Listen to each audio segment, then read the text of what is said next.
Here comes Ellen. Hi. Hi, Sarah. Hi, Ellen. Good to see you. Yeah, good to see you too. All right, so I'll give an introduction here for our 2 p.m. Eastern Time presentation, Dance-demic in a Pandemic, a New Networked Reality. And this is Ellen Perlman from ThoughtWorks Arts. Welcome, Ellen. Thank you, Sarah. I just want to make sure that share screen is enabled before I start sharing screen. Yes. Okay. Mhm. Uh, okay, let me just start this. There we go. Can you see the screen? We see your presentation notes, so I think you need to do the slideshow presenter view. Oh, okay. I just wanted to know that you could see the screen. Hold on.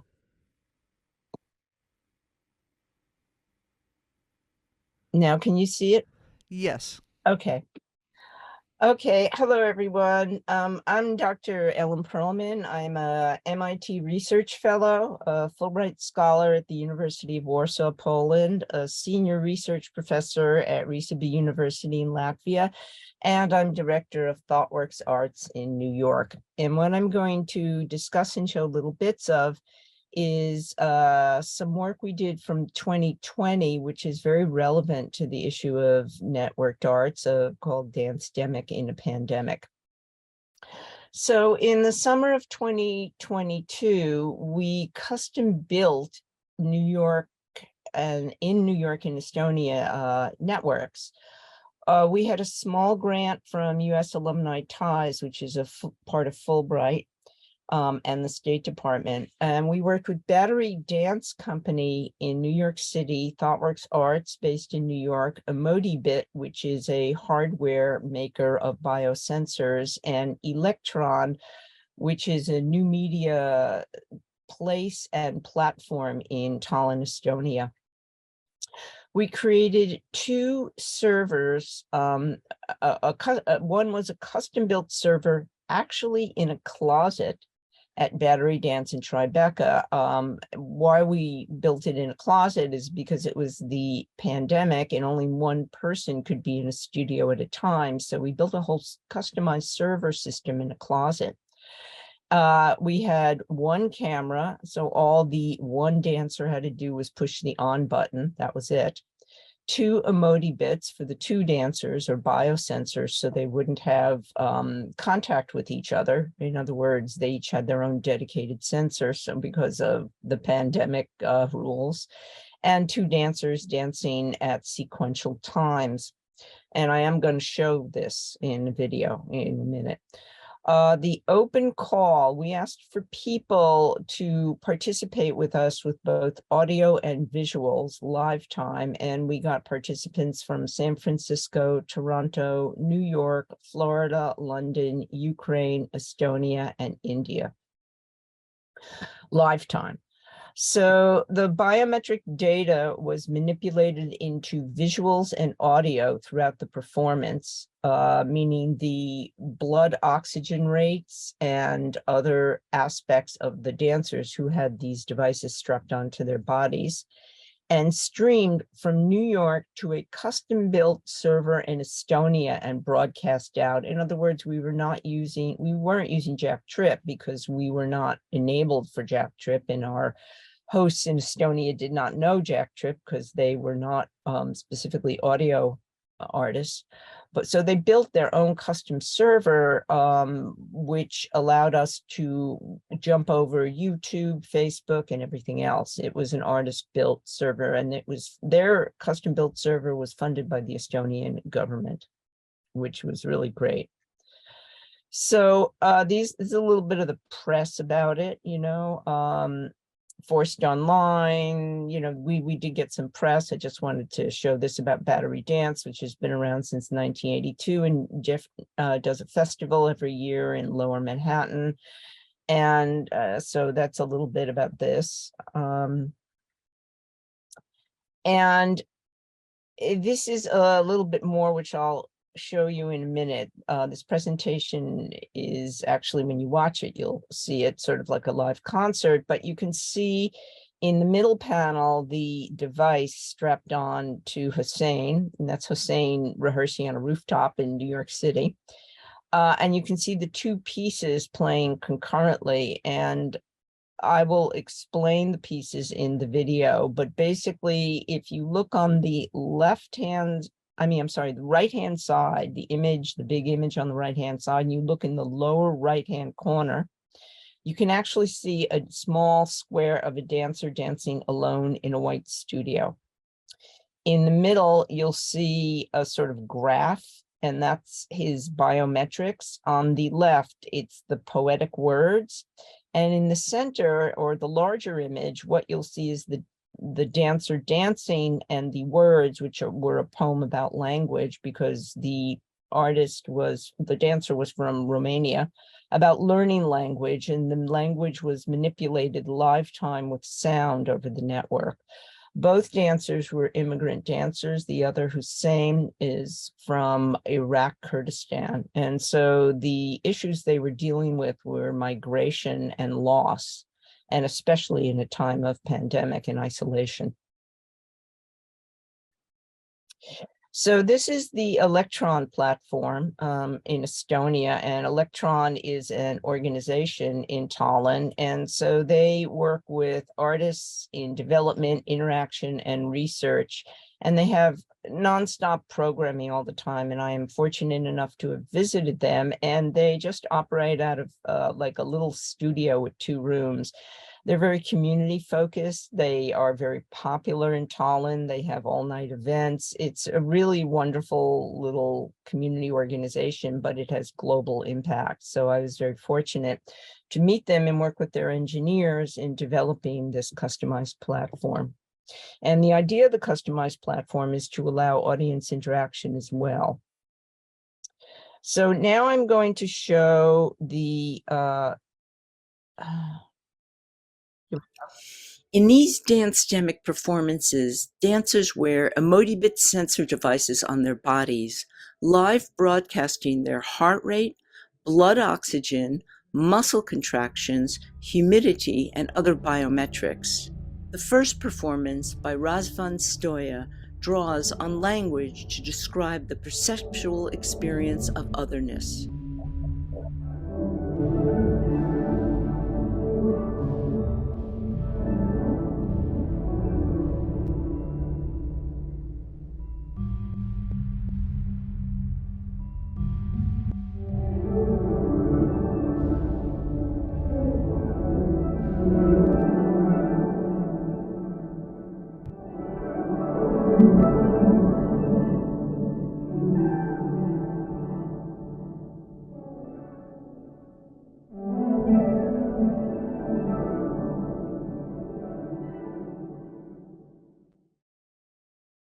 The next presentation, performed by Hussein Simko, examines an individual's journey of finding mental strength and resilience in the face of adversity and chaos.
So what I want to say about that a little bit is the different colors behind Hussein were indicative of his biometrics. So you could see those sort of little flaming squiggles behind him. That was his biometrics.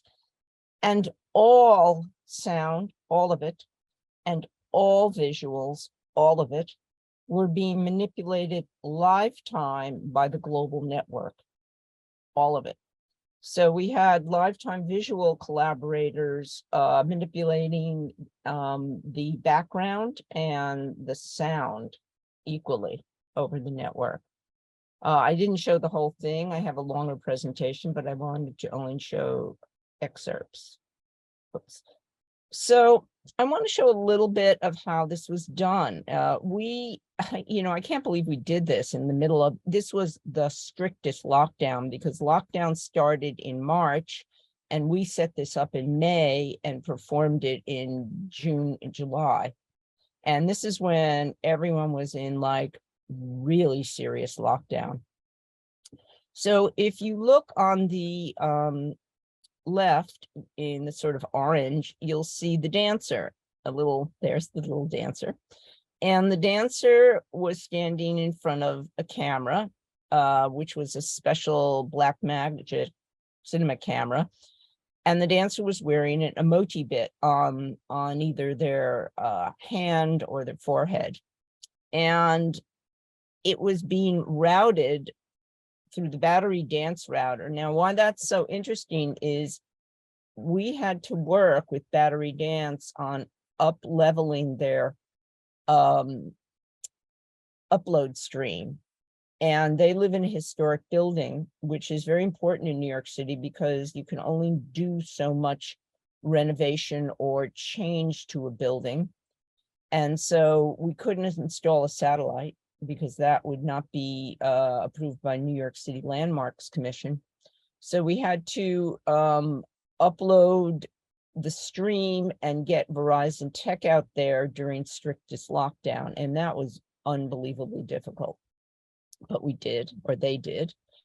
And that all routed through their network in a closet in their office. Then we had to take the Blackmagic cinema through an HDMI USB converter.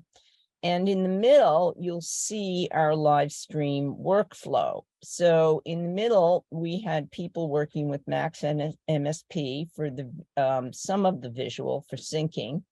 We had to sync the emoji bit video recording files. And we had to also use Team Viewer for everyone, which is to play around. Now, Team Viewer allows other people to take over your computer server.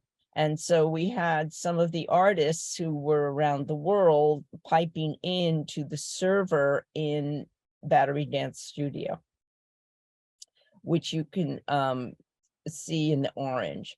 Now, the emoji bit had to sync with the visuals and the dancers wirelessly.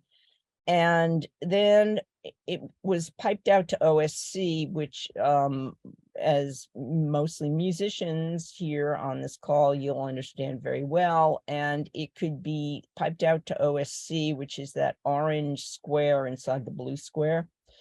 If the code environment would be Ableton or Pure Data or whatever, the signal could be picked up. Then whatever the OSC was being piped out, if you look in the blue square on the lower right, it had to go through either Touch Designer or Pure Data or OBS. It had to be streamed out to OBS so it could be picked up by Electron. So we had an OBS streamer there. It had to be written to disk for Ableton so it could be manipulated. So we also had to have a local disk, which did that, the virtual disk. And then if you look up on the upper right, you'll see team member. And what that meant was the team member, being the visual artist or the sonic artist, was working off a viewer client, and they piped back to the team viewer server, which was in the middle, to manipulate the signals, which would then be sent back and broadcast over OBS. Now, if you look in the lower middle, in that kind of more green, spring green color, you see the live performance audience, which are coming via the Electron server and the Electron Arts actual platform engineering. which we were working with also. And then that was sent down in the purple to back to the Battery Dance Festival. And that was also live streamed later to an audience on YouTube. So we had to have these YouTube performances ready very quickly for a turnaround to restream for the audience at Battery Dance. So in other words, we would do the live performance and then we could restream it on Battery Dance. So this setup was all done. The actual setup in the left-hand side in orange was basically done in a day or a day and a half. Just, Andy McWilliams, who is the co-director of ThoughtWorks Arts, and we had a project manager from ThoughtWorks who was helping us virtually, went into the studio, physically set up the equipment, and we made it so the only thing the dancers had to do was touch an on button, and the second thing they had to do was recharge their emoji bit, and that was it. So these were strict lockdown conditions, and that's what we pulled off. So wait a minute, whoops. And so then we were showcased on Ars Electronica in Kepler's Garden. I'm going to show a clip from that.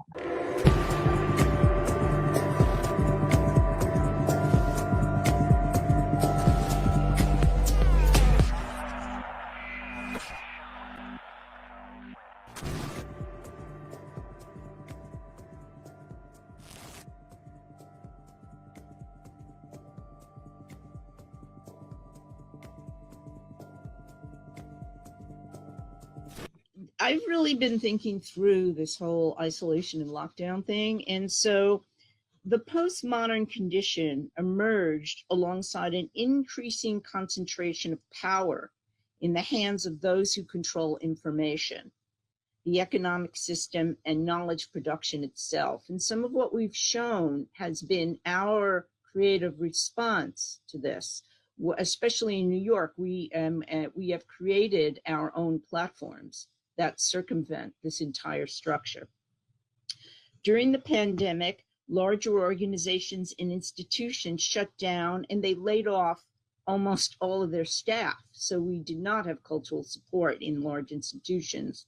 When we did our Dance-demic Art Hack, we worked with Electron in Estonia, and the Estonian government had funded that platform.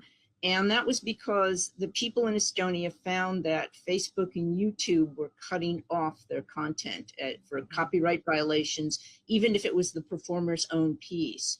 And they said, let's make our own platform from the ground up.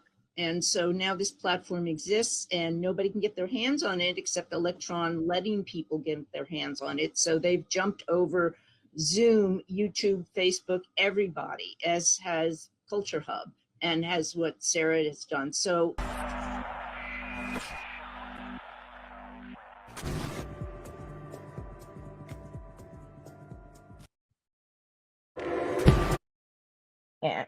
and so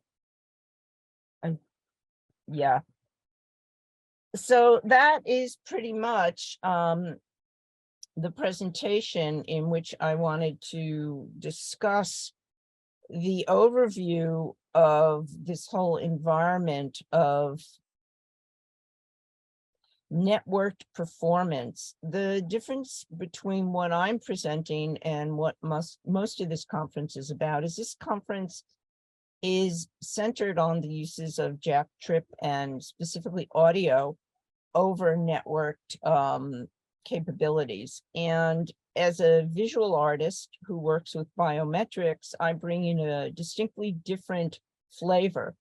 The first is the issue of visual information is very important in a networked environment. The reason it's so important is because we are sensorial people and we listen and experience things in a sensorial way.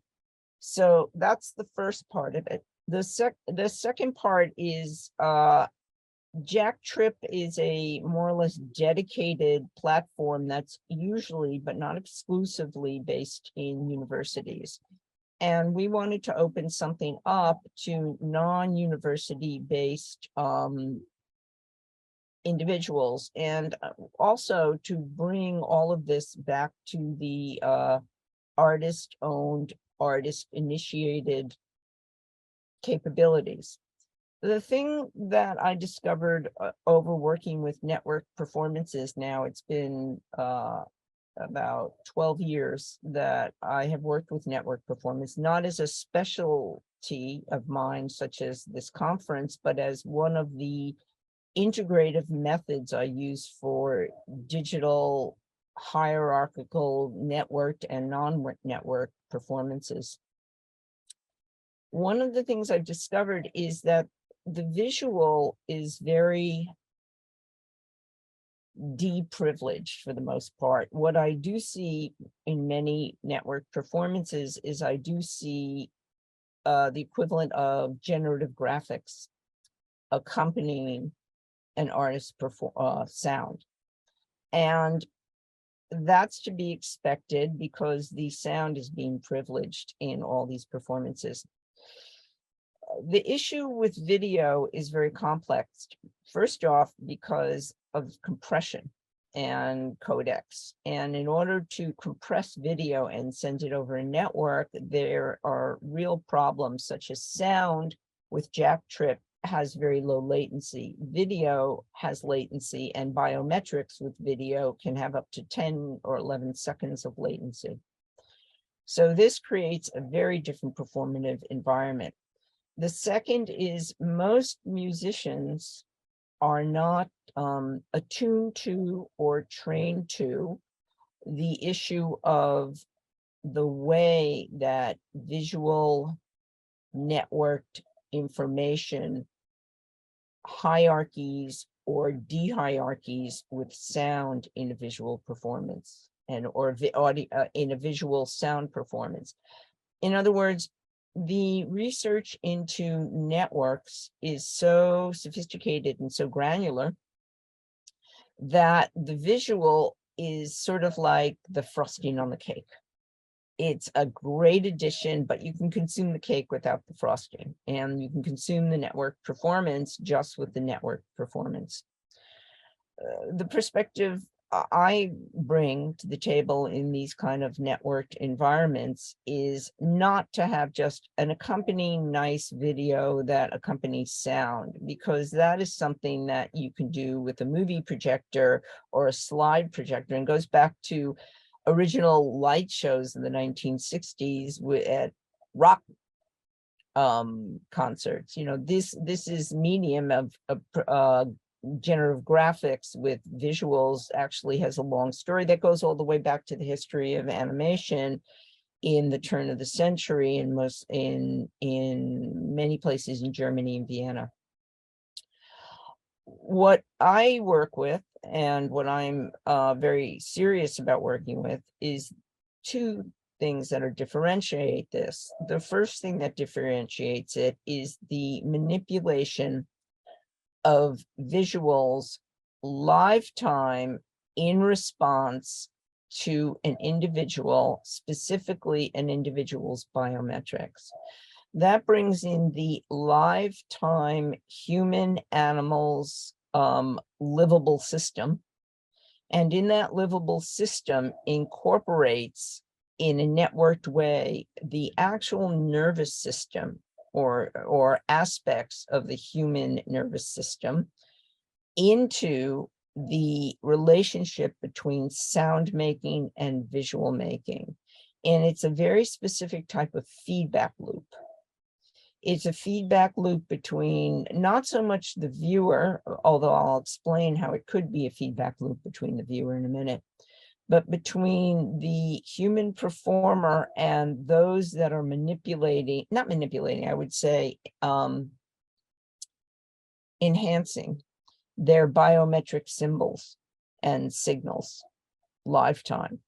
And that makes the network topology an extension of the human nervous system. And that is a very different approach to network performative practices. Because we are all live human animals and we all cognate with our senses and nervous system, I really like to bring that aspect into network topologies.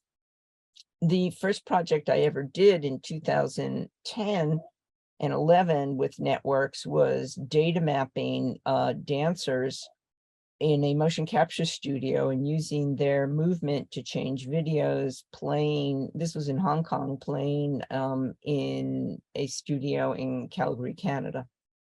So I was always very interested in how the human, at that point, motion, but now it's biometrics for me, can influence network topology. Now, in terms of the audience interaction, what Electron tried to do but was unable to do in our time frame, we had a very short development time frame, was do anonymized facial recognition on the audience. You know how you get those little squares with the audience when you're in Zoom, you get many squares, and it would take anonymized sentiment analysis, such as happy, sad, neutral, very simple, and then use that feedback as a rating mechanism, saying, oh, 55% of the audience was happy and 30% were sad and the rest of the audience was neutral. And then use that data to also input into the performance. Like I said, unfortunately, we bit off a little more than we could chew and we couldn't do that. But that is possible, to actually bring in aspects of lifetime human reactions to a network performance, and depending on how it is developed and routed, you can bring that into either reroute it through the music, reroute it through the visuals, reroute it through instructions to the performer. There are many things you can do with that. Again, that's part of a much larger platform that I think networks have yet to fully utilize, of human computer interaction in a full network topology. Now, saying that, I can say that I have seen, and I just saw maybe 4 months ago, a completely set up brain computer interface that someone wears, in which it tracks their eye gaze and their facial movements and their brain waves. And tracking their eye gaze, facial movements, and brain waves, they are able to navigate in a video game. I'm not so interested in the video game. What I am interested in is that the human cognition and the human biocorpse is giving an individual agency within a networked environment to not only cognate, but have decision-making and choices. And I feel that that is moving 10 or 20 years into the future, going to be a niche aspect of networked interaction and performance. It's not going to be the major one, and it's not going to be the top of everyone's list, but it is going to be an area where people will be able to focus, defocus, just by thinking or moving their eyes. And you can see this most in VR. The issue of VR in networked performance is also very complicated. And what I've been focusing on in my own area of inquiry is remote portable motion capture sensors on individuals who are interacting across countries in their living rooms, creating performative pieces. Most of that is not sound based. Most of that I've seen so far is visually based, and it's also based in aspects of it in VR. I've seen it in development in London and oddly enough in Korea. Korea seems to be really going big on it. So, it's also an emphasis of focus, and what I see is geographic focus, that different areas of the world are putting their efforts in network topology into different aspects. And I'd say in North America, the visceral, or in the, not even North America, the whole hemisphere, the whole Western hemisphere is putting it into sound for the most part, not completely, but for the most part. And what I am seeing is there are pockets in Asia and some pockets in Europe that are putting it more into human bodies and into individuals moving in space to influence sound over network. And since the audience for this conference is rather global, or I hope is rather global, I hope you have some sense, or, maybe in the comments place, you can say something about that, because I think that that's really important focus to delineate the not regional but global areas of interest that are co-arising in these spheres of network topology. And as I say, Jack Tripp and the work of NowNetArts is incredibly vital in pushing forward the discovery and interpretation of network collaboration, which is primarily based, but not only based on sound. I come in with a different aspect or function, which is based on visual topologies, motion topologies of the human body, and visceral topologies of biometrics. So that's kind of what my presentation is about. I know it's a little early for this, but that's what I wanted to discuss. I didn't want to go over into other aspects of the other work I've done because I wanted to focus on the issue of the pandemic. I'll just say a few words about the pandemic. The pandemic pushed forward the issue of which researchers like Sarah and now NanoArts and all the participants in this conference have been working on for a very long time. And those issues are issues around network collaboration. Now, before the pandemic, it was a very niche thing. Now, in the pandemic, when everyone went on Zoom or Microsoft Teams or Google Hangouts or whatever people went into or didn't, or Jitsi, or, there are other ways of meeting online, or Twitch, which is very I personally think Twitch is very cool.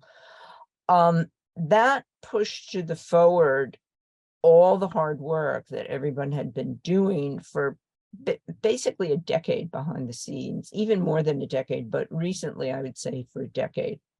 And the people who have been network pioneers went, oh yeah, we know all about this. The thing the large companies such as Zoom and others brought to the table was the incredible development tools and fiscal support to develop these platforms for the democratization of use by many, many people around the world.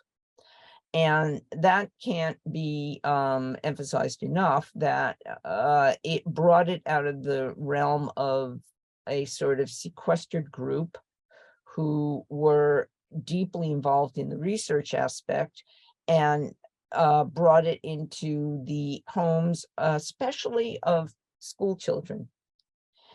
And why that's so important, because now there's a whole generation all over the world of young people who are used to and familiar with collaborating over networked interfaces. That push would never have happened without Zoom. It just wouldn't have happened. Yes, there was Skype. Yes, there were other things, but the real breakthrough came with Zoom. And then Zoom had tremendous privacy issues, which they had to address very quickly. If you remember, Zoom bombing was very, very popular in 20 and 2021. That's gone way down since then. I think because of that familiarity with a sort of networked interface, you now have in social media the rise of TikTok and Instagram. I think TikTok and Instagram are part of the democratization of networked communication, which began in all of these type of networked interfaces that have been going on for a long time. Now, does NowNetArts contribute to TikTok videos? No, and that's not the point. That's not what I'm discussing. What I'm discussing about is the behind the scenes creative and conceptual topology that was allowed to blossom and grow and thrive during a time of incredible problems in the world. The other thing that I find personally fascinating is that this networked topology is growing in use and interaction more during a time of environmental degradation. I find the two of those things are happening hand in hand. And I think that's very fascinating. The isolation and individuality pod, which we were all in and was a great lesson for the world, and in many parts of the world is still ongoing, especially in China. It's definitely, I have many friends in China who are still under strict lockdown, or waving bursts of strict lockdown, depending on where they're located. And this is part of what is happening as there's the climate emergency and global degradation. So that's something to ponder about networks that I've been thinking about for a very long time, is this relationship between almost like the human body. This is the Earth's body. And the body of the earth is beginning to have a fever. And as the body of the earth begins to have a fever, network topologies are rising in importance and influence.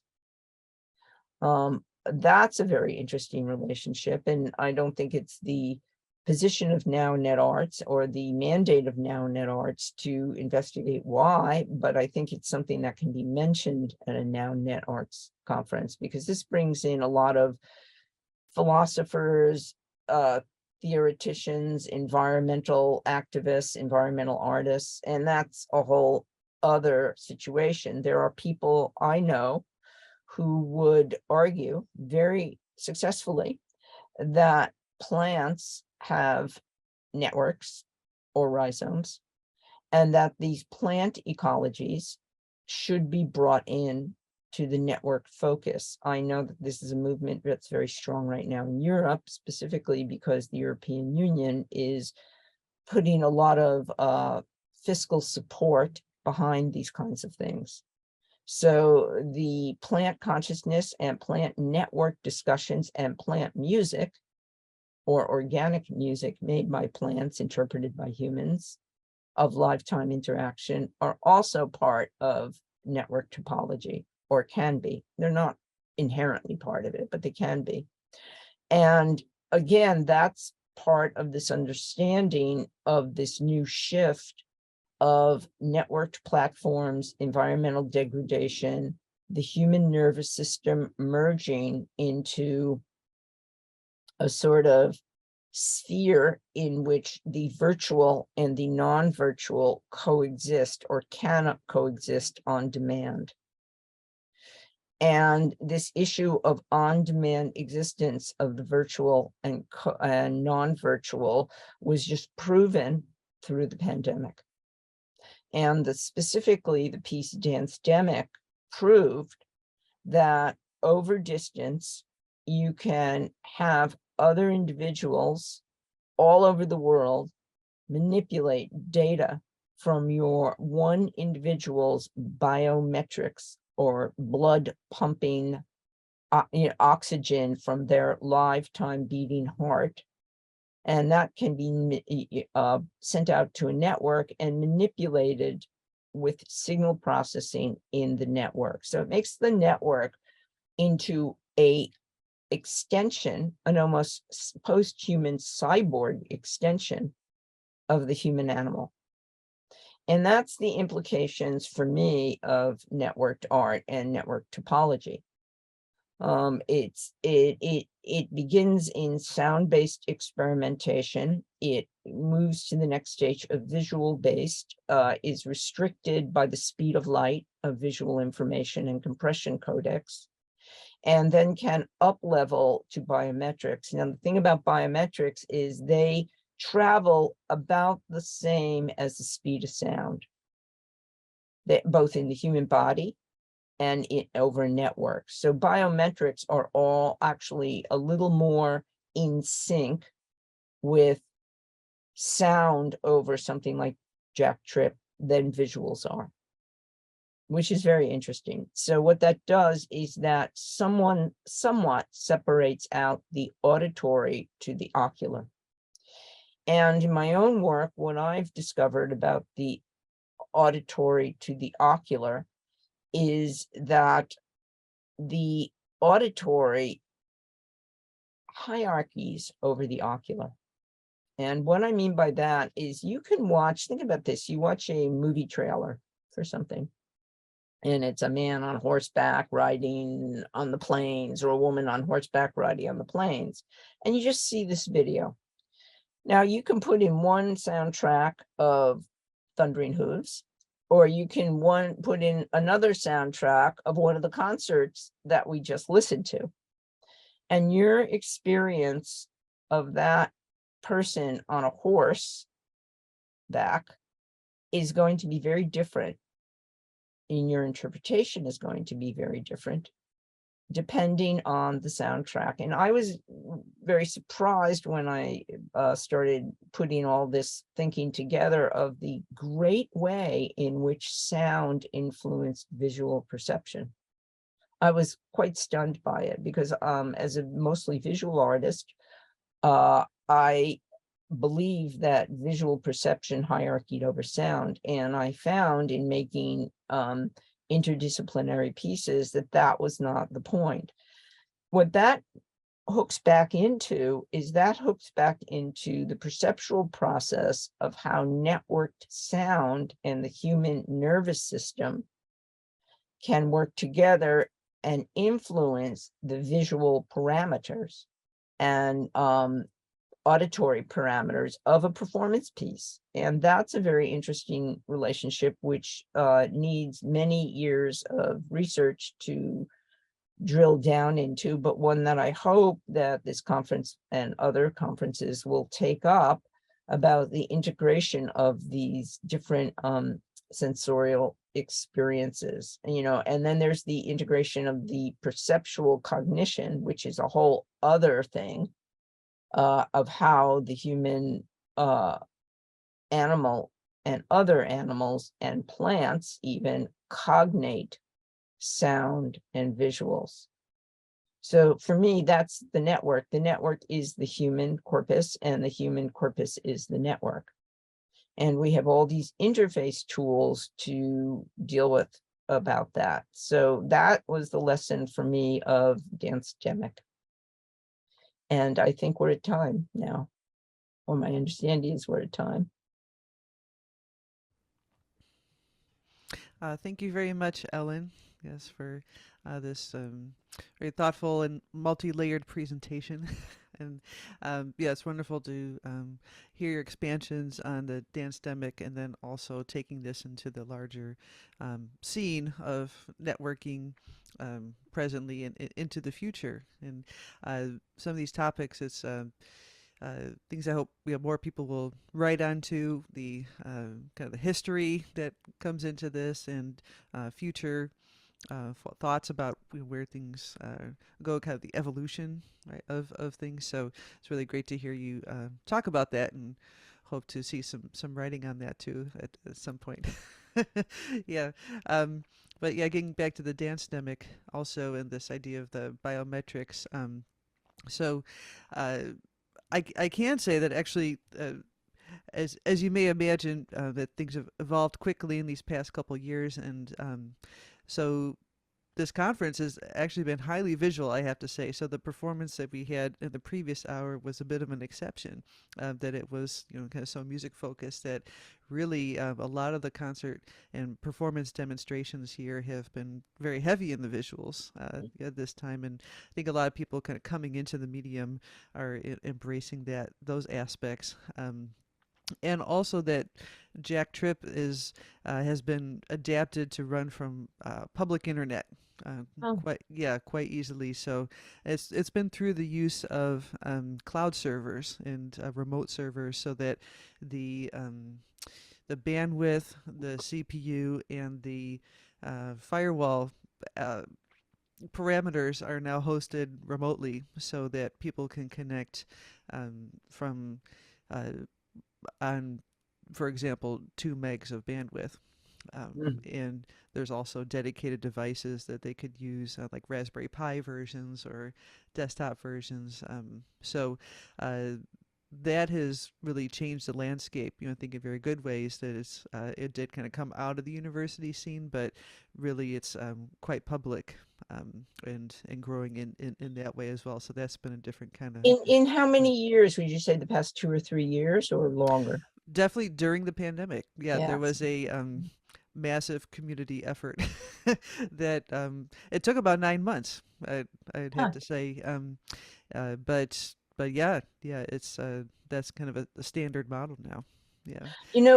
I mean, for me, Sarah, it would be very interesting to see a whole summation of or a focus or a sub-focus on innovations since the pandemic like Mm-hmm. that. Right. Because we're all so busy and we all don't know everything that's going on. I didn't know. I mean, Yeah. because my focus is somewhere else right now. Of So course, of course. Yeah, yeah. So I kind of bring that in here too. And yeah, this topic of other types of sensory transmissions, shall we say, in the network has come up during the conference, but I wouldn't say particularly biometrics. We've been kind of talking about the sense of smell, the sense of touch, and those aspects. But the kind of biometrics you really brought forth. In a very full way, which is really great to think about. And I guess I just wanted to bring up the ideas, within this that perhaps it's that because you're kind of talking about it kind of sounds a bit like hierarchical, like, well, things started with sound, and then there's the visuals, and then the ultimate would be the biometrics. But there's the idea that so sound itself has its own transmission quality, right? That would be different from um, each aspect, and like for me, for example, in sound, it's a little bit more like transmitting a consciousness, right? Where I wouldn't necessarily want to transmit my blinking eyes, or like it's a little bit out of body, I guess. So it's like there's certain projects that would really benefit from biometrics, but it's maybe not as like as central for each project. How do you feel about that type of point? I think, in my own work already, I mean, I've done 2 pieces with brainwaves. Mm-hmm. And the second piece was with brainwaves and artificial intelligence. And it was what was interesting about the artificial intelligence, which was it was running lifetime in a cloud server, so it was networked. Um, you know, I welcome and would like to see much more integration of all of it. I mean, I'm not saying I would like to see your eye blinking, you don't have to volunteer your own eye blinking, but I want you to know that when I was in Russia before the war in 2019, and I was running a art hack in St. Petersburg, with a lot of great artists. One of the pieces that the artist came up with was you sit in a room on a chair. They actually built a little room with a chair, and you watch a YouTube video, and you control the YouTube video with blinking. Hmm. Now that isn't quite network sound, but it was an experiential piece in a gallery. We set it up. So there was this nice cushy chair, and Mm-hmm. someone went into a darkened room and just sat down, and a YouTube video was playing, and they could stop, re-edit, and change the video with their eye blinks. Mm-hmm. and everyone, there was a line out the door to get into it. Everyone was like, oh, how do we do this? This is so cool. So that wasn't over a network, but that was an installation piece. Mm-hmm. So, and that was just not using any biometrics on the human body. That was just using a camera tracking eye blinks in the installation room. Mm-hmm. Mm-hmm. So that can actually be used to control sound as well, Mm-hmm. without, or your camera here that you're looking at me through on your computer or on your or standalone camera. You could actually set that up so you and I are talking now, or doing music, because that's your way of discussion in a way, and by blinks or grimaces or turns of the head, you could map it any way you want.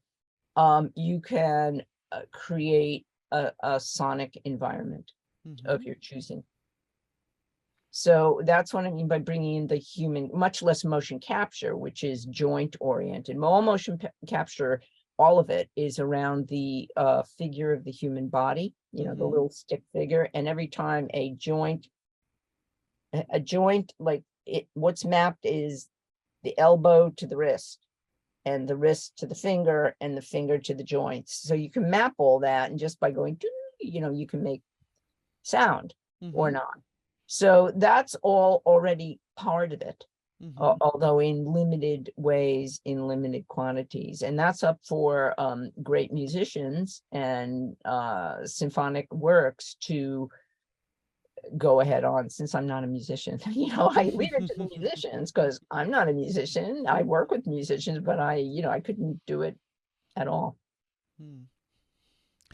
Yeah, yeah. So it's great to hear more ideas about integrations of biometrics in those ways too, because there's really a lot to explore there. And you were talking about plants as well, and I've heard some of those plant pieces, and that would be really another level of bio to kind of bring into this. And you're talking about the earth levels and the earth body, and um, really just kind of at the beginning of getting that going. Yeah, I was just in Europe at a conference in Latvia, and I can tell you that the EU is going all in on plant conscious. I mean, the European Union Commission is Mm-hmm. going all in on environment, including plant consciousness and the mapping of plant consciousness and the interaction of the arts with plant consciousness. And that's what I mean by funding bodies and regional or global differences.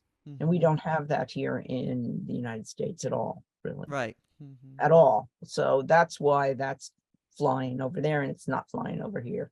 Mm. Yeah. Well, and let's talk a little bit more too about the Dan Stemick project. So, so it's really wonderful you're able to pull that off, and I certainly know firsthand what it was like in New York City at that time, and to do anything was a risk, and it took an enormous amount of coordination. So, congratulations on You. that. Yeah. Yeah. Um, and so, can you talk maybe a little bit more about the audience for Dan Stemick, and um, what kind of feedback you got? Well, the audience for Dan Stemick, when we performed it on the Electron platform, they actually had a third of the screen was covered with those little tiny face squares that you get. So everyone was very tiny. And we had a lot of, they allowed commenting, sort of like, lifetime commenting, which I personally don't like, Mm-hmm. but a lot of people do like, because it's a lot of stupid things like, yeah, cool, man. Hey, how you doing? It's like, really, really. Um, but there was a lot of interaction, and when we rebroadcast it over YouTube, Battery Dance wanted that chat cut out. They didn't Mm-hmm. want it. They found that it distracted from the dance performance, and their focus was on the dancers. So the issue of audience interaction is a huge one, because who are you focusing on? And the audience has mirror neurons. And what that means is they like to see their own comments and they like to see their own faces, because they're human. So the performance is going on and they're seeing stuff about themselves, and so they're sort of split in their attention. The anonymized face emotional detection is possible, but it just wasn't completed. We were just sort of like the developer tried, the main engineer, and then punked out. So that went nowhere.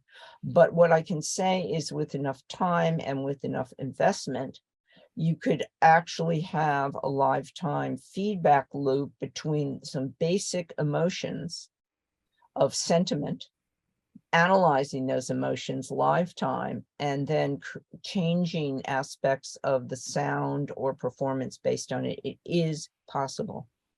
Now, the technologies do exist. The funding of those technologies and the funding of the people who code those technologies is another matter. Hmm. Great. Yes. Yeah. Having the presence of the audience for a networked or virtual performance is definitely still an evolving topic. And I remember those early days, yeah, when they put the comments, and I also took those down because I thought it was distracting. And we um, settled on doing a post-performance discussion. So after it's done, then people can come and talk about it, and kind of settled into that. But then there was others that really insisted to see it, and they didn't mind us as maybe kind of different takes on it. I don't think that problem's been solved much yet, and we have the idea of the watch party, but um, there's really a lot to keep considering there. And I know the topic of the previous performance came up about having a someone that pops onto the screen to react to what just happened, and that's happening a lot in the broadcast now, where you see something and then they kind of cut to somebody who reacts to it to kind of give you a prompt. And it's not the same as being on the screen, but it's acknowledging that there's an audience, like the presence of the audience in addition to the event. Um, Yeah, but the one thing I'll say about that in the last minute that we have yeah. is that I think that there's an issue of seeing too much of the audience leads to social dysmorphia, social dysfunction, and depression. Hmm. That's what I think. Well, that's a big topic to bring up. Yeah. Yeah. um, well, with that, we could segue into our discussion, Yes. which is, yeah, coming up here, because that's what it's designed for, our overflow topic. So, if you'd like to join our session discussion, and you're in the participants list here, please just raise your hand, and I will bring you onto the screen, and we can talk more about these topics here. Okay.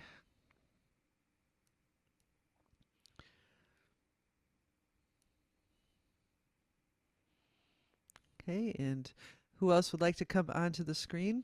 I know. Please just raise your hand.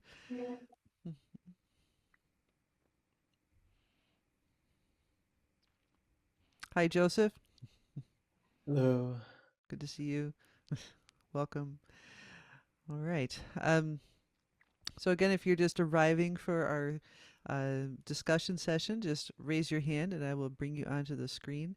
And I know some people like to kind of hang back and listen to the discussion. So, um, but I think, yeah, most people I'm seeing here will know to raise their hand if they want to come on. So, all right, let's continue here. So, Joseph was from the Ensemble Decipher set. So, congratulations on that set. I know we haven't really had a chance to discuss that one either yet. So, that's great that you're here, that we can talk a bit more.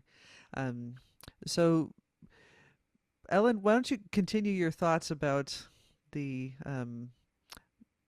social, how do you say, dysfunction or depression that happens when seeing too much of themselves? Yeah. I ride the New York City subways, and what's great about that, as opposed to most of the nation that is a car nation, is many people on the subways are going through their social media accounts or whatever on the subway, or they're taking selfies on the subway, or they're streaming themselves on the subway. So you get to see this, not hearing about it, but like it's people sitting next to you or across from you. And what I'm seeing a lot among mostly young people who get on the subway is addressing, not addressing like giving a speech, but addressing, meaning putting on your clothes, addressing to the audience. So I'm seeing a lot of younger people get on the subway all decked out in gender neutral or confusing garb, both male and female, or, you know, non-binaries, and getting on the subway and broadcasting or taking selfies or scrolling through Instagram nonstop on the subway. I'm seeing it. I just look over and I see what people are doing, you know? And there's such a sense of being and performing for an audience, a large audience, and of making a persona and making a character and playing a character in your daily life. It's a sort of like a reality TV show, and broadcasting yourself as that person. What I also see, and I read very clearly, because I don't do that with myself, is the rise of depression and suicidal thoughts and conflict over that same generation. Because everyone's so busy, not everyone, but many are so busy performing themselves. And this is not random once in a while on the subway. This is a lot. That is such a separation of self when you're performing yourself all the time. Not everyone can be a Kardashian reality star, and use the network as that I think that that's creating a split between sense of inherent self and self-worth and self-identity that causes an ideal and the real that causes a type of depression or social schizophrenia. That's, I don't think it's true for everyone, but you know, I can see why it would be a problem, because all I have to do is look around the subway and everybody's, not everybody, but you know, a certain group of people are performing for themselves. Sure. Yeah. Yeah. And I just also want to go back and kind of separate out because you were mentioning like gender performance and non-binary, and just to say that that's not an exclusive group to this behavior you're talking about, but maybe just a way of uh, No, I was yeah. including them. I was Yes. Yeah. I wasn't doing to be exclusive. I was Yeah. doing that to be inclusive, like saying it's not just cisgender, it's everybody, you know. And I'm in Williamsburg, Bushwick. It's very heightened here because of the neighborhood I'm in. So I see it like all the time, like daily, many. So and that uses the network. I mean, that is a network performative practice right there, live on the subway, constantly. Yes. Yeah. So Joseph, why don't you jump in here? I mean to Sure. bring you out, but okay, we got some more people coming in too. Yeah, Me to put you on the spot. I caught part of that conversation because I came in midway through. Okay, and then while we're paused for a moment, if anybody else wants to come on the screen, please raise your hand. I don't want to assume that you want to be on the screen, but I don't want to leave you out either. So if you're in Zoom and you want to come on the screen, just click raise hand, and I will bring you onto the screen. Okay, hi Matthias. Hi. Hi. Okay, good to see you back here. We got you in sooner this time. So, do you have a thought about this? You just kind of coming in. Sorry, I didn't hear the question. Yes, yeah. So, a topic that came up right now, we're really kind of talking about the audience interactions while experiencing a network arts performance, and particularly if it's online only, you know, and Yeah. having the chat, the live chat going on, or having it afterwards or during. And then Ellen was bringing up about if there's too much audience awareness of themselves, then sometimes it becomes too performative, and then people kind of get a split of who they are and who is the character they're performing, and that can cause some depression. So Mhm.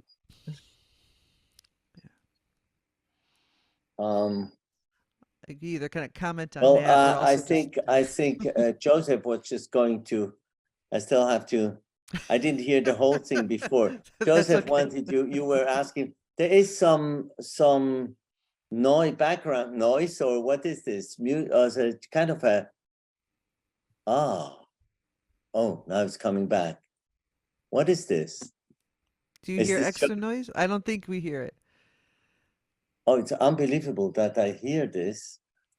And it's kind of sounds like some electronic sounds. Maybe I you hear, have something playing in the background, a window open that you don't know.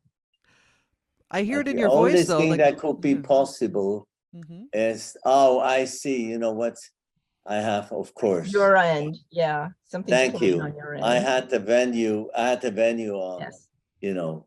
Oh. And I was sitting in a room and the Oh last, yeah.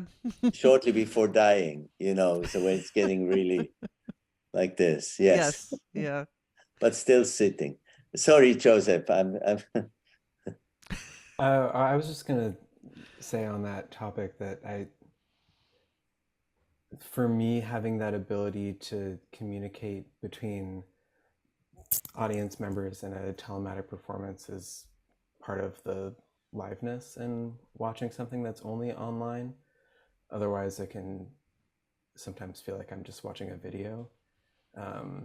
I not necessarily that I'd want people to be talking during the performance, just like you wouldn't be talking in a acoustic live performance, but it is nice to be able to have that feedback after a piece, to know that people are out there actually Right. watching. Yeah.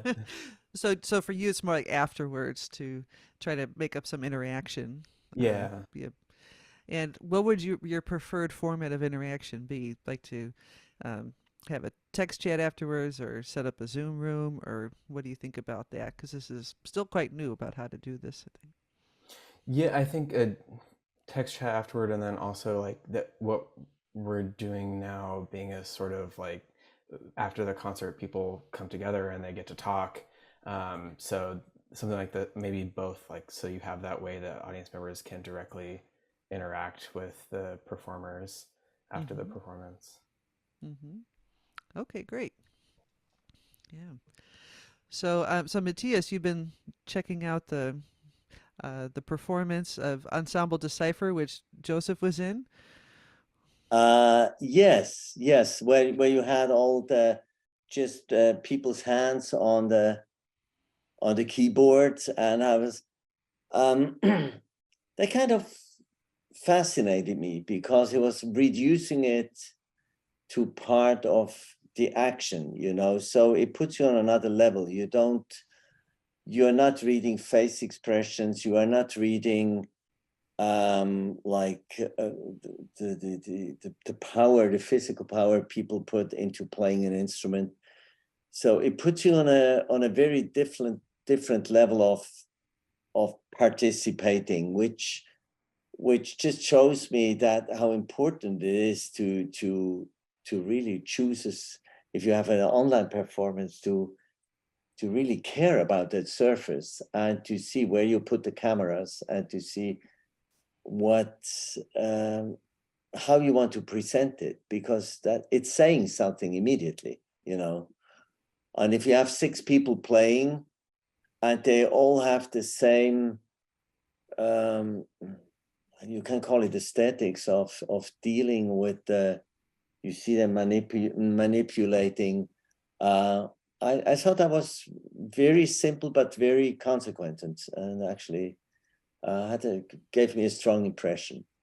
That's good to hear. Was not trying to just have everybody with a webcam, you know. I have my background here with this, and I would be playing on my instrument, and somebody else has a background like you have, you know, unfocused background, or you have that piece of artwork in the back, or whatever. So I like it. It was very consequent, and therefore I think it's important. And then this the whole deal about staying in touch with the people. We experienced this when we did you know, that playing together, everybody in a different location, And then our video guy put us in one room, and that was streamed. So we all had the same black background, and we were standing on wooden floor, and he made a kind of a group out of the people. And then afterwards we had a second line of that was streamed over either Sonos or our TPF client. I think it was the TPF client. And then on the way back, the reaction on the way back was like we had Zoom parallel, because I wanted people to give an immediate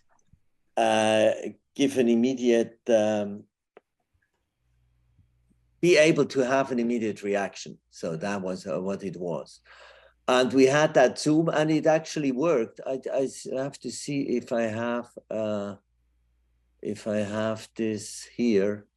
Sorry, I didn't prepare this because I didn't think we would. Yeah, it was a project of the Virtual Concert Hall. And we had this.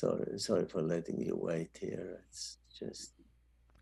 Well, that's okay. I'm just seeing some more people are arriving. So just to make the announcement again, if you'd like to come onto the screen, please just raise your hand in your webinar setting, and I will bring you on. And Levi, we were just talking about your piece, so. Yeah. All right. So this was the thing we had. I don't know if it's big enough to, that we said we have either you have two halls connected telematically and create a telematic stage, or you go to a virtual concert hall where you have 3 musicians connected on the virtual stage, and you have the virtual concert hall, and then you have single people in the audience. And the question was, how do they get back to you? How do you get an immediate feedback? Because if you are on Zoom, the first people clapping is the person you hear, So we had this, we were actually consequently working on this, but this was the complexity of things. We were using Jack Trip here and Ultra Grid with pictures, and we had those kind of feedback things, and then we had the whole thing feeding into through OBS into the net, and the audience came back on Zoom.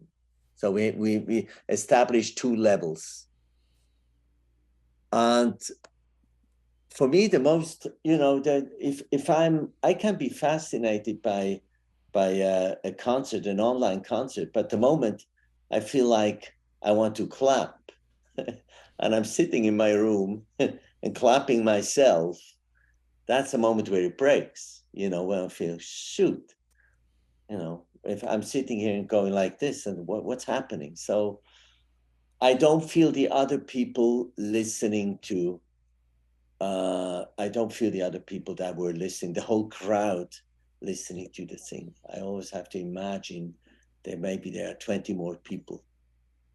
And this is where you can get depressed, this is where you can. I think that's where the clapping emoji in the chat comes in after the piece. Yeah, but I mean, if I have to reduce my feeling on emojis and hearts and it's getting difficult for me, Well, Matthias, I don't know if you heard, I was talking about Electron was trying to build, but was who is a server, an independent artist run server we streamed off of, that they were working very clearly on an anonymized facial recognition system, which would be able to tell the sentiment of positive, negative, or neutral, anonymized, of the audience, and let the and have that information for whatever needs it could be used. But we started to build that, and because of budget and time restrictions, it was never completed. But I was telling Sarah before my presentation that this technology is completely available to be built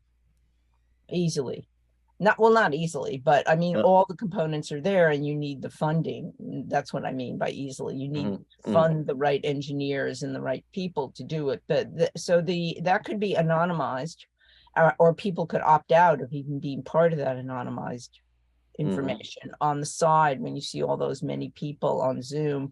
And you could get a very low level at this point sentiment analysis through facial recognition of mhm. their sentiment. Of course, it'll probably all skew either neutral, probably neutral for the most part, but you get something. I'm saying there are ways you can get that, and then that becomes that spills over into privacy rights. Believe it or not, that's where that spills over. So then you have to. What we found out is depending on the global countries you're involving, in certain countries you need permissions, and in certain countries you don't. Yeah, yeah. Oh, that's a whole other level of dealing with. You Yeah. But develop something, and yeah. uh, but what are those things based on? I mean, is it um, like blood pressure, heartbeat? Is it, or what is it? I mean, Okay, so those kind of things on Zoom are not based on blood pressure or heartbeat. They're based on the same kind of technologies that the US and other governments, many governments use for facial recognition. yeah, yeah. Well, And those are those, grids and little bump, yeah, yeah. all those little triangles that break up the face. And they can track the subtle movements very clearly of the face. Okay. Yeah, there's in film, they have a whole theory behind this facial expression. I mean, it's a kind of an old story about this. I heard a presentation, and I was not aware that this was so much explored. I Uh, always thought it's just to kind of distinguish Osama bin Ziegler from another guy. Yeah. and I don't want to shift the focus of networked, but I will say that I also run an art and tech residency, and we funded an artist who did an entire piece called Riot, in which, whereas you're watching a movie in an installation, your facial expressions are being analyzed live time, and you can have the movie end in 3 or 4 different ways lifetime as your facial expression is being monitored. Yeah. And that is the piece. So that has been around, and you can also do it with eye tracking as well. Yeah. So there's a question that came in on our question and answer from Paulo. Ellen, you mentioned the impact of network art on sensory system and brain. Have you done any empirical research on that, or are you relating to any scientific research? I have read enormous amounts of scientific research on it. I have worked with neuroscientists, but I don't do the empirical research. I leave that to the empirical research people. That's their job. My job is to make the creative work. And if I bring in empirical research into my own work, I don't make my work. I make empirical research. It's that simple. So yes, I'm fully aware of it. And I do read it, but I don't incorporate it into my own practice. Well, let me bring in here to the kind of vibrational realms, and if I could kind of enter into this conversation too as the other side of things. So there's all this feedback that's based on the body and the smile and things like that. But there's a number of other levels that some people get into. And even the idea of telepathy, and do we even need any kind of sensory? We can just communicate on the other levels, right? And there was a paper early in the conference that kind of touched on a couple of things. It was about entanglement and things like that, where we can't only deal on the physical level, right? That there's other things going on, and the idea of like the audience. Like I don't have as much of a feeling that there's no audience, because I know people are out there and that they're tuning in, and I don't need like a reaction to feel that they're there. And then also the audience of the kind of metaphysical realms, right? And thinking about like some of those people that perform, they do it and then they leave the stage and you never see them, right? They don't even want to talk to the audience because they want the art to kind of stand on its own. And so I just wanted to bring into some of these topics because there's just other ways of experiencing and performing um, that maybe are not universal, but just that there's different options in that. I want to jump in about telepathy, just to let you know that that's a very active area of research the United States Department of Defense has been pursuing for many years. And they are developing and have been developing since 2012 implantable devices to make soldiers telepathically communicate with each other on the theater of war. It's literally called the theater of war. That's what the Defense Department calls it.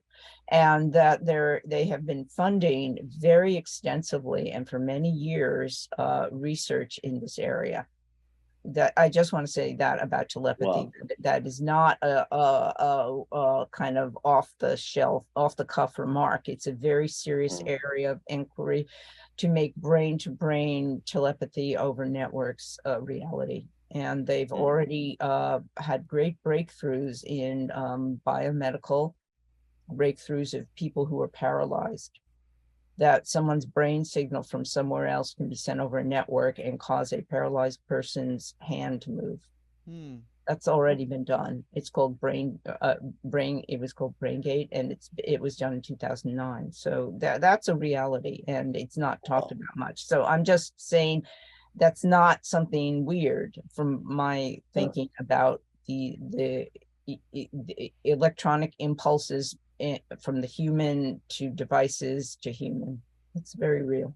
But that's what I think that's what fascinates me on network art, that we touch all those elements, because there's not an international best practice of network art, and it's kind of, the thing is still we're still trying to look what it is, and on that way, and that's what I like. It's really like cooking that soup. We go through many different states. I mean, what you bring in now, it's such a huge field, but we get there by watching a performance as we did this afternoon, and I think that's the power of at the moment, that's the power of this network art, that it's kind of a creative motor to talk about those things and to bring them in a discussion. And so yeah, I felt this throughout the whole week. Always again, I felt like, oh yeah, another aspect and this aspect. And I don't know if you talk about maybe musicologists, if you talk about the music of Bach, they have the same sensation, but it's kind of a common state of the art, which is not yet there in telematics. I really enjoy that. Yeah, but what we were saying, Matthew, is that, through the pandemic and the use of Zoom and other social media platforms, that dissemination has actually occurred on a much more simplistic level to an entire generation, and they're growing up on network topology. Yes. I mean, think about babies who are growing up using Zoom to talk to their grandparents. Yeah. That's a network topology right there that is becoming very normalized. Yeah. And that's the democratization of network topology. So when those babies grow up, who knows where that's going to go? Yeah. Yeah. Will develop with their own thoughts about it, They'll be native to it. Yeah.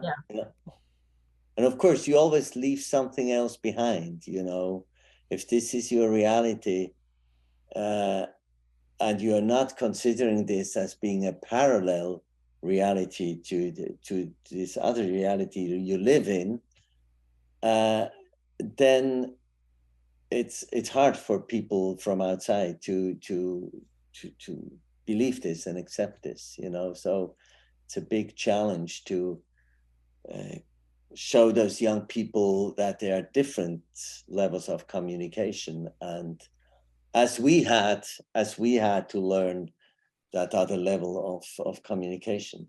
So yeah, this I'm not saying, you know, I'm not saying like it has been better or anything, but I say it has become a more just a wider spectrum of communication, which we will have to, all of us have to develop, you know. So I don't know, you know, if you go back to telematics, for me it's always a question, what's the performance? I mean, what's the performance aspect? I want to take this as a performance. So what do the people involved do to make this a performance other than just having 4 people on the same screen discussing, you know? And that's what I like about this thing with just having those hands shaping something I hear. I thought, yes, very simple, very direct, very efficient, you know. And I kind of,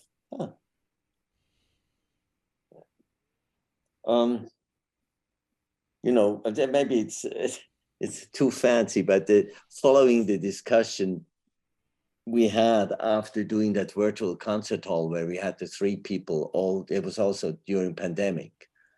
We always thought it's a pity not to have people, the reaction of people coming in. And as I explained, we did this on Zoom. And we had then afterwards a Zoom bar with a Zoom barista who was kind of like Sarah. She's our Zoom barista, you know, and where you could discuss. And then I sat down and made this little thing here, and I had this, let me see, can I share? No, of course not. Yes, I can. I did this. That was my desire, to have a Zoom surface like this, you know, where this is the picture we put together. I mean, this guy was in Lucerne. I was here outside of Zurich, and Franziska Baumann, the singer, was in Bern. And our technician put this on one stage. And here would be the people listening and watching that performance. And down here, we would have also the view into the hall where this would be happening live. And if it's not in live hall, it's just empty. And it's kind of an opera house, you know, you need that little thing in the middle. And I thought it might be possible to bring in, so when I'm watching it, I'm one of those people sitting up in the how do you call them, stalls or whatever, you know, I'm sitting on the central seat in the where usually the king is sitting in the opera house, you know, in the middle. And I see all those people watching it with me. So, you know, it was just a quick idea. So Matthew, that's very lovely, and it's a great sketch, and that already exists in Mozilla Hubs, more or less.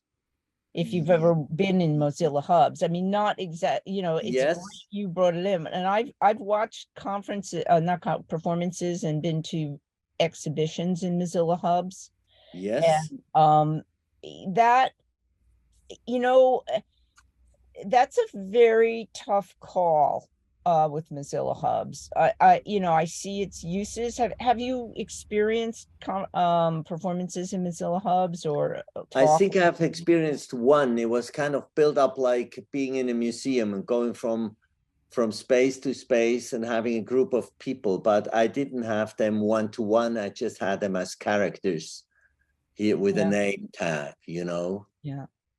which still had that distance. And of course, being, that that view on having them here Yeah. with the facial expression from the side would have been like with a perfect mapping of Zoom. But I had once, and I thought that was very nice because it was really immersive, and you could heard something, you could go to that room and then experience the music there, and that was actually very nice. And I think we'll probably get formats like this. I mean, we had it also in Entanglement. There was that third format, online browser based, that you could step into this and walk around in the space, and it had the binaural change of acoustics when you were approaching here or there. So it's happening. What I'm still missing is that I can say, he's there, and this person I know is there and laughing and enjoying. So that's really one-to-one direct. Maybe. So that is happening. And again, I'm sorry to shift the focus, but that's already happening in the metaverse. And I have been to interactive experiences in those virtual environments, of which include lifetime walking around or moving physically. You can physically move as you're there, and you're physically moving in the real world. And they do embody it. I mean, that's the whole premise of the metaverse, exactly what you're saying. That is premise. You nailed it. And it is a developing technology, and it is developing, even though it's losing a lot of money. It's developing. So you're absolutely right. You're absolutely right. So that saves me, so I don't have to reach out to the CEO of Zoom, No,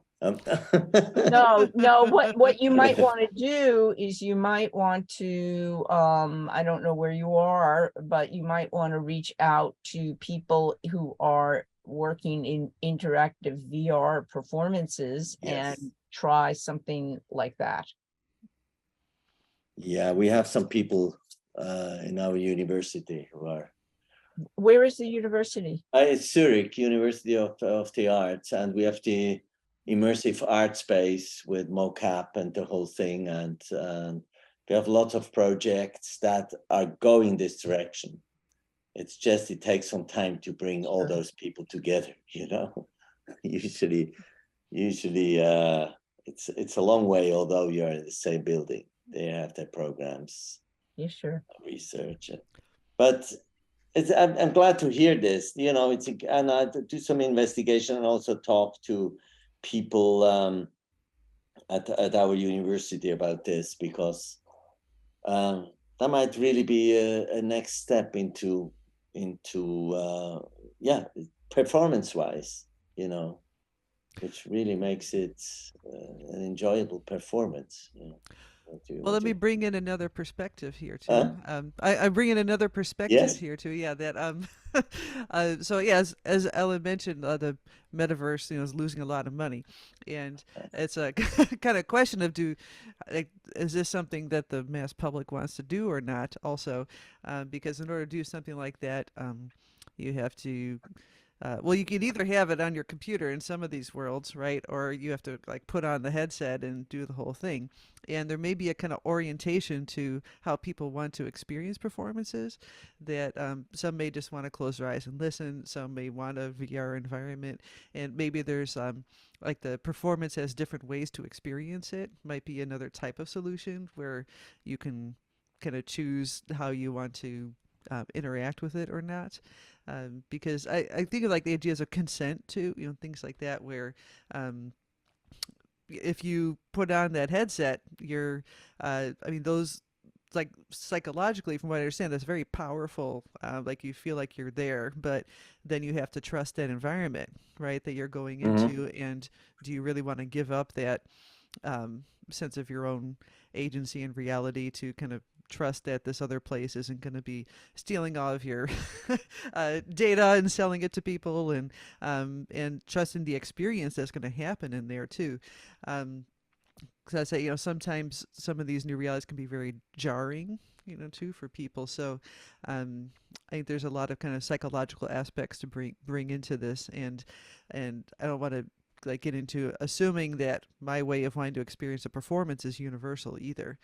Um, that can also be cultural, and that can be individual, too, about uh, what something might look like, or what something may be. So uh, shaping the audience experience, seems to be really important topic in this type of realm, and communicating what that will be, so that if somebody chooses to go, they kind of know what type of environment to expect.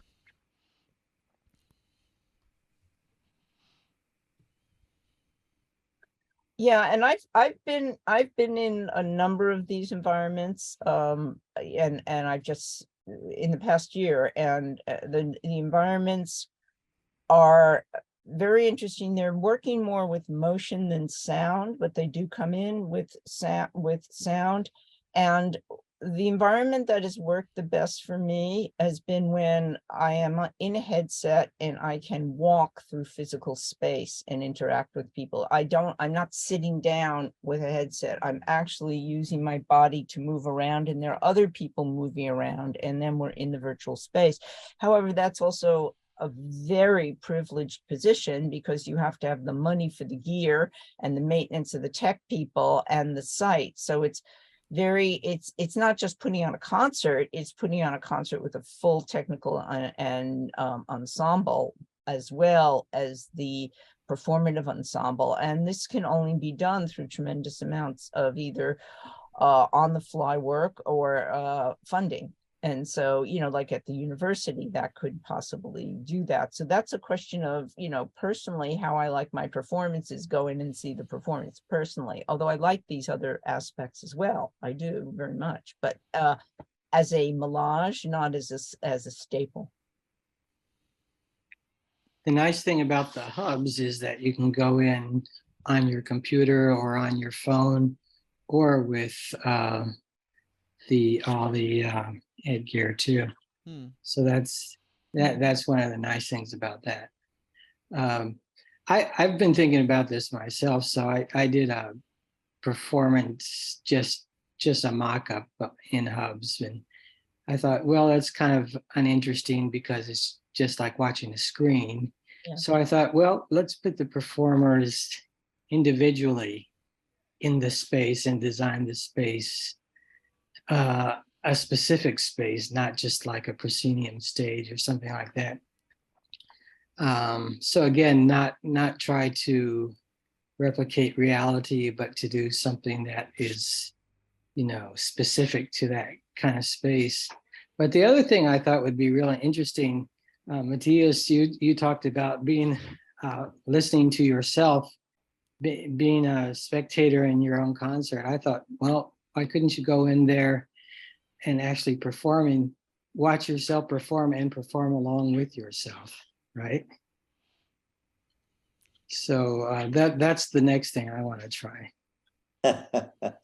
Well, I must say, and on the thing we just did, the beginning of the week and now Friday again with the two different rooms, I had, where I was standing, I had a perfect picture of the other room, kind of an overall camera, and I saw myself standing there on stage, projected, and I knew immediately how to turn if I wanted to kind of make something more expressive towards the bass player for the logic of the rooms, So, and the other thing, then play with yourself, all the echo things might be, it's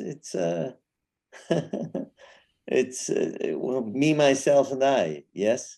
Yeah, and that brings it back to the issue of narcissism and the narcissistic gaze in a social mediated environment, which I was saying with Sarah at the beginning of this discussion, can also lead to a sense of isolation and depression.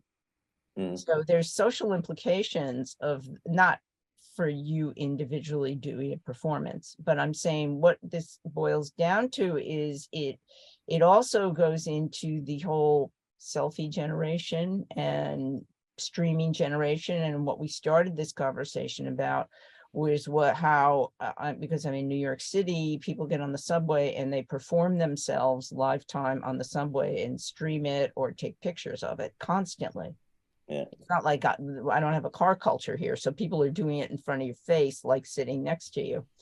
And that is a very interesting aspect of these hubs and environments, is they both reward that way of doing things. It's built to do that. And on the other hand, create a vacuum with those things. I'm not saying you playing with yourself in a performance is going to destroy, culture. I'm not, or human interaction. Yeah. I'm not implying that, but I'm saying it's Yeah. reflective of a much larger capability that's been engendered by the use of these type of particular platforms, which you could Sure. not have before. Yeah, I understand that, but you could also look at it as an extension of yourself in the way any electronic device or any instrument is an extension of yourself, right? So you're going to use a flute. Instead of using a flute, I'm going to use the metaverse to perform, right? Yeah, sure. And that's why I'm saying it's not a put down of it. It's just a discussion of the ramifications of the whole environment, both positive and negative. Well, a Yeah. lot of times too, in those like virtual worlds, you're making an avatar of yourself too. So that's kind of another level of. Yeah. It could Yeah. be it could be an extension of yourself, but it could also be a escapist or dissociation with yourself too. Sure. That's our job, to make it a positive rather than a negative, right? Mm. If that's possible. I don't know. All of this is speculative to me, so it's interesting for me to talk Sure. to other people about it. I have no idea. So Stellar, the performance artist, did a very interesting performance, which I actually participated in a few years ago. He's based in Australia, and he hooked himself up in a contraption where it was almost like a cast or a surgical thing, where your arm is extended and your arm is extended and your torso is held in, and all of those parts which encased his body or supported his body were networked. And you, as a network player, could come in and put on the internet, raise your arm, and all of a sudden the contraption will go, "Nyeh." And he did this for hours at a time. So his entire body motion, how he stood, how he moved, was being manipulated for like 6 hours at a time or 5 hours at a time by people on the network playing his body as an instrument. And to me, that was fascinating because, he was totally giving over his entire human corpus to the network. And the anonymized wishes of people across the network to manipulate his body, which you could also do with sound. I mean, you could do any way you wanted, right? And that to me was the ultimate. I mean, it was amazing to both participate and watch, because he had a live stream camera, so you could tune in, of course he had breaks, and watch his body being manipulated by other people across the network, anywhere in the world. That's pretty wild, yeah. Yeah, it's pretty Yeah. wild. Yeah, speaking of network arts, that's really an extreme example of it. It's great. Yeah. It makes me think. I know there's some people that and then like all of their decisions were crowd based. It wasn't like actually the body, but it was actions. I think. Yeah, there's a couple people coming in here. I guess the discussion's getting hot. One of the things that you were talking about, Sarah, though, the problem with actually being in those spaces, we do a lot of virtual reality work here with the visors and things. We have had some people fall and things like this. It's a real problem. You have to be very careful with those things. Mark, Yeah. where is here? Oh, I'm at Ohio State University at the ACAD, the Advanced Computing Center for the Arts and Design. All right. Well, let me welcome in Levi and Cassia to the discussion. Welcome. Did you want to add anything specific or just kind of coming on? Yes, I just would like to tell that I was accompanying the car. I was traveling. I'm here in not a good situation, but I would like to thank you all, guys. It was wonderful. Matthias and Sarah especially. I'm sorry. I just came to say thank you and that Definitely, to Cassia. talk to you soon. It Mm-hmm. was incredible works. And I watched it yesterday in other time. Great, great. Yeah, yeah. And thanks for all your concert and performance demonstrations. You were really active throughout kind of the whole week here. So it was really Yeah, great to experience you in lots of different forms. yes, I hope we can talk soon. And Definitely. I Okay. send you guys good time. I say thank you very much. Okay.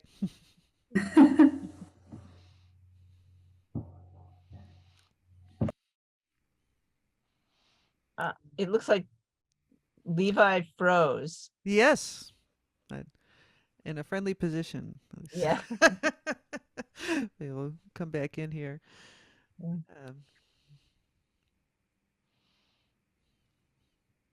so, Joseph, have you done much of this before? Um, So with Ensemble Decipher, we didn't really start doing telematic performance until the pandemic started. mm-hmm. Um, we had all lived in one place until 2019, and then a few of us left the country. So when everything went online in 2020, we figured, oh well, we can perform together virtually, and that's how we started. So we've only been doing it for a couple years now. Great. And what has been your experience of it? Like, do you feel like it's, I mean, it's something you did out of necessity, but did you start to get into the medium, or you would rather be in person and this was kind of a temporary thing, or what do you think about it? We were trying to. At first, we had like pieces that we had been playing live that we tried to do a virtual version of, but then we figured out we really just needed to be commissioning pieces specifically for the telematic medium, Mm-hmm. and we found that those were much more successful and fun to play. So we have now like our set of telematic pieces, and we have our set of live pieces, and those don't really uh, overlap as much anymore. That makes sense. Yes, you kind of have both going. Yeah. Mm-hmm. Oh, great. I'm fascinated this term telematic is hanging around because that was an early one. I think it was Jonas Brosh in the really early times I was working with Pauline that, kind of talked about telematic, and I guess it's supposed to be about the matics and machines and things, and but then it was really more of a term for cars, and I know Eric, who's when Ensemble Decipher wrote a big paper about all this terminology, and that I guess kind of saying that is took on its own a term took on its own identity as part of a community of people that were using it, and certain things happened that are associated with the word. And it's just interesting how the language and terms have developed too over this time. And I kind of switched to network arts because it's kind of a broader umbrella of things. And but yeah, to me it's just kind of interesting that telematic is still here. I know, Ellen, you were in the early times. Do you remember this term, and how do you feel about it?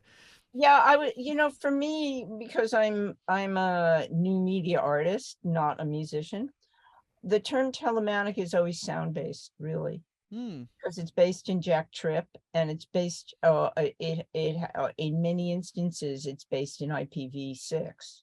Hmm. Not all, but many instances. And so when I think of telematics, not working as you do in Jack Tripp all the time, and not working in concert performances in the way that you all do, I do not include visual representation very much in telematics. I don't, because I don't think that the visual aspect of telematics has advanced very much. Because of the compression codecs and the speed of transmission. So I always think of it as a sound-based medium that uses visuals, but is not a sound and visual based medium. And others of you may feel free to disagree with that, but that's just my own reference point. Yeah. So, Matthias, you still use telematic, and you've gotten really into the kind of integration of the um, real visuals. I guess like there's a um, there's different approaches, obviously, to visuals, and like the hub that performed yesterday, they're kind of going in intermediate directions, but it's more like video art and time-based abstract version. But yours is like really about the space too, and like when you talk about telematics, you're really talking about shared spaces, Mhm. which is kind of Well, different from what Ellen was just Well, saying. I mean, the term comes from the 60s, 70s from France, and it's a combination between the telecommunication and informatics. Was actually, I think it was one of the concepts also military based in France. I'm not quite sure, but and then of course it took over for logistics, and I don't know. It's the most. It's kind of a technical term, and which doesn't push you. It's kind of a neutral term because it just has two basic elements of network art in it. And if we started talking about a lot about teleimmersive aspects, which has the aspect of immersion, and then the space. I didn't find yet the terminology for the spatial aspect of telematics. But when I heard today, I'm sitting in a room, I was really fascinated because, it was like, wait a minute, this is an old standard, and I hear it with completely different view on it, But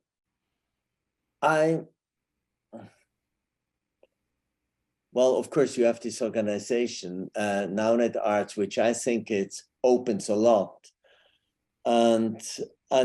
but telematics as a basic technical term, I wouldn't change this. I would never call myself Telematthias, but It's got a ring to it. I refuse, even if I'm a big fan of the whole thing. No, but I don't know. I know we've been trying to find to find other expressions, and it's more the way afterwards how, if I have a basic term, I can describe the individual project. And we are talking a lot about spaces, we are talking a lot about spaces, and also considering, as I said yesterday, the connection between the spaces as a separate space. And at that continuous space, which for me is something I can also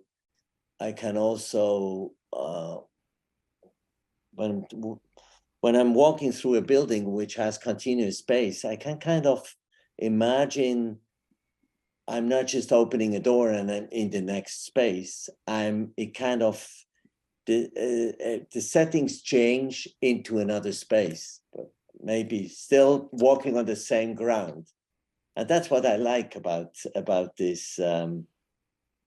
That's what I like about this, having just this basic term, and then we fill it into with different meanings and different directions, different projects.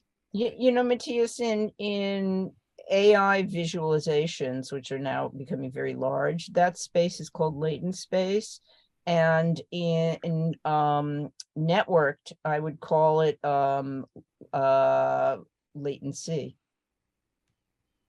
There is a latent space in visual representations now in computer generated AI. It's actually a whole field of study called latent space. And in what you're describing to me, I call latency. the space of latency, because I have to, when I do my own performative practices, because of signal processing time and physical, not only networked, but the physical signal routing, there's a lot of latency between when something happens and when it shows up, the representation anywhere from 2 to 11 seconds.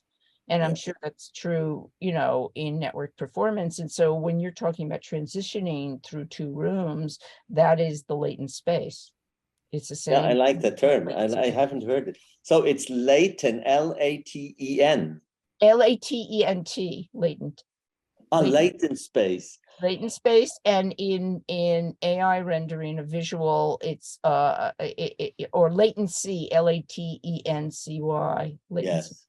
So both, yeah, that's the transition and the lag and the reality of the speed of light and speed of sound. Yeah. And that's what Jack Tripp is so great for. It cuts out most of it, not all of it, but most of it. Yeah, thanks. But you know, if you're talking about space, I like that term, latent space. It's also the logic of the spaces which has to be considered. You know, when you the logic of the space we don't have if you talk on Zoom, if you do something on Zoom. But if you have a performance between two spaces, you have to, that's the first thing you have to maintain, that when I'm looking to the right side, I'm looking to the, you know, all those very simple things. And that's also something which the logic of the space affects the setting on both sides, you know, and that's what I like. If you take a look at the overall space, the logic has to be maintained. And the consequence of it is that you have to have a special setup on both sides. This is exactly where I feel like the fragmentation of signals going one way or coming back has to be an equivalent in setting up things, that you kind of make a new logic. And I think it's also a real potential there, because you can maintain it or you can play with it and say, no, I want it different, of course. But you first have to understand this, you know, it's not just plug and play. Absolutely. I follow this latent space. That's nice. And you know, the latent space will change through two things. It will change through miniaturization, and it will change through speed, is what it'll do. Okay, it'll change through miniaturization, and it'll change through speed, latent space. It will become less latent over time in terms of processing power. Yes, I can follow this. You know, musically speaking, what we did very often is that we open a microphone on both sides, we put out the signal, we got the signal back, and had that kind of, they call it a locking method, you know, that I don't know the exact term. It's that you kind of, somebody plays a note, the note comes back, and that's a basic pulse. And if you have anything you refer to this pulse has a certain logic. And if you don't accept that pulse, which is given by the setting, you get the weirdest things and you're completely confused. Once you lock in on that pulse one way or another, I'm not saying you have to play it like this, but once you lock in on the pulse, accept it, I would rather say, that pulse, you put in your stuff, and always in relation to how it travels to the other space, how it comes back. And but we found out that with the experience, especially in improvising experience of playing, we found that kind of, it's almost like a sweet spot of tempo issues. I don't know if visually there's a similar thing, that you can say, a logic of with that latency you have when you have pictures. Well, that's, I'm sure, a top discussion for another conference, because I think we're at time, right, Sarah? Oh yeah, Okay. it's okay because yeah, sometimes this last one goes on, and that's okay if you want to keep talking. But yeah, it is the Oh, well, I just top of want the to, hour. okay, I want to just say one thing with that. Mhm. I did a brain computer interaction artificial intelligence brainwave opera, which was quite a piece of to deal with. And at times I had latencies of many seconds, and there was nothing I could do about it. So what I did is I say, well, if I can't beat it, I'll join it. And I made and focused the entire piece over the latency, and with the latency as one of the actors in the piece. And that way the audience didn't even realize it, Mhm. because it was so worked into the piece. So that's all I have to say about that. Yeah, I think, I think that's the only way to go with it, and kind of, as you say, include it in your. We also made the best experience with this, and sometimes you of course then you start playing with it and make subdivisions of that time and whatever, so, and sometimes latency changes in the middle of playing depending on which line it takes under the Atlantic, is one is Absolutely. longer than the other one. Yeah. Sure.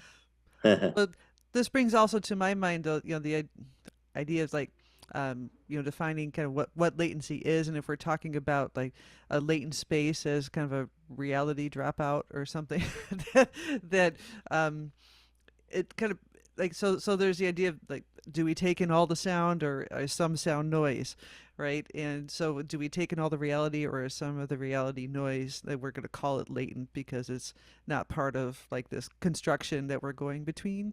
And since this is such a big topic here, right, in this kind of environment, and there's also the inner latencies, that we're kind of experiencing, talk about the body latency, where you can pinch, but you don't actually register it for another few milliseconds or something. Right. That we're in this kind of micro latent situation. That like, what are we like really trying to do here in the network, like that it's such a big topic, right? Are we trying to kind of erase it, and or tune into it, and it just brings up that type of thought process. Mhm. Mhm. I think you can make a whole piece using latency Well, if you sure, want. yeah, but is it latency, or is it just a different time tuning? Yeah, sure. Sure. I mean, I don't have it is a different time tuning in terms of a musical way of thinking about it. When I bring the audience into it, I have to be very careful, because, when you throw too much weirdness in an audience, there's a moment where they turn off. And so Mhm. I actually do test runs and works in progress, if I can, with the audience, to see how much they can handle. Mm. Am I going too out on a theoretical limb of which I'm exploring concepts, but they're not understanding what I'm exploring? And Yeah. that has happened. And so then what happens is, if I have time to do a work in progress showing, I go like, ooh, nobody got it, my bad, I have to change this. That's what happens. Yeah, it's good practice to keep the connection to who you're trying to transmit to. Yeah. Yeah. Instead of like this very subtle, like, because it then it's me, myself, and I, right? Or talking to my base. So I'm very sensitive to that. my If my if given the time, the setup time to run it by a audience, yeah, I try to do that. my time tuning took it too far. Yeah, right. It's like, well, I got too micro niche about this, and nobody got it, and oh, my bad. Well, I'm So wondering though, because like, okay, in this rapid development of Jack Trip, there's also this commercialization, part of it, and they brought in the kind of pop people to do it, and I was, and then, but one of them did say, is like, oh well, I think over time, people might develop a different way of hearing that they are going to hear this thing I'm trying to do in a steady beat as steady. It's just a wider sense of time. And I was interesting to hear somebody in that realm say that. And I'm also kind of wondering, the more we kind of do these connections, and as you're saying, on the mass level, because there are these latencies in that as well, that people may like develop another way of hearing time. And that takes a long would take a long time to do, but that are Mm. people got so used to steady beat, and to me that's kind of local, right? Or just whatever the time tuning is of that space. But if we are in these other types of zones enough, that our hearing will change of what is aligned and what isn't. But we already have that, Sarah. I mean, think about it. Like this conference, people can watch it anytime they want. Right, exactly. So But there that you go. It's like, oh well, I think I'll watch this at 3 o'clock in the morning. Yes, but there are parameters too, in that way that we are not able to meet all at once, and that's why it allows for asynchrony, right? Asynchronous viewing. But is it asynchronous, in a larger sense, if people are taking it in and responding? I mean, there's an asynchronous element, but um, in a larger sense, as an event energy, right? It's together. Yeah, Mhm. But there are parameters, like physical world parameters to it. we're only human. Basically, we can Thank, only go Yes. so thank far. God we are. Thank God we are. I don't know.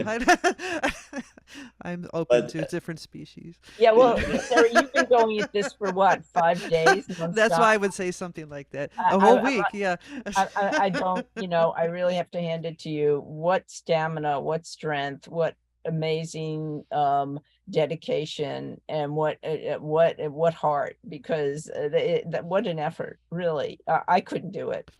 Well, It's thanks, like, El. oh, geez, I Well, couldn't do something yeah. that gives me a lot of energy too, So it's part of that's what kind of keeps me going with it also. And yeah, there's just so much here to explore and make connections, with it. It's yeah, it's very rewarding too. But yeah, I can definitely will have a rest after this.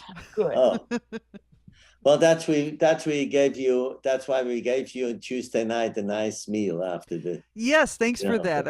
I've still helped to keep me going. Yeah, so for the first half of the conference, I was in Zurich, and Yeah, then I came back on our yeah. day off to So do the rest from New York, and that was another dimension of doing no something like virtual this. beer, it's the real thing. We had Yeah. it, yeah, we had it in person, but I had Oh, to, cool. yeah, yeah. And Ellen, it's great to connect with you again. It's been a minute since we talked, and I'm really happy for you and Matthias to be discussing because you have a wavelength there. That Yeah, Matthias, you can stop recording.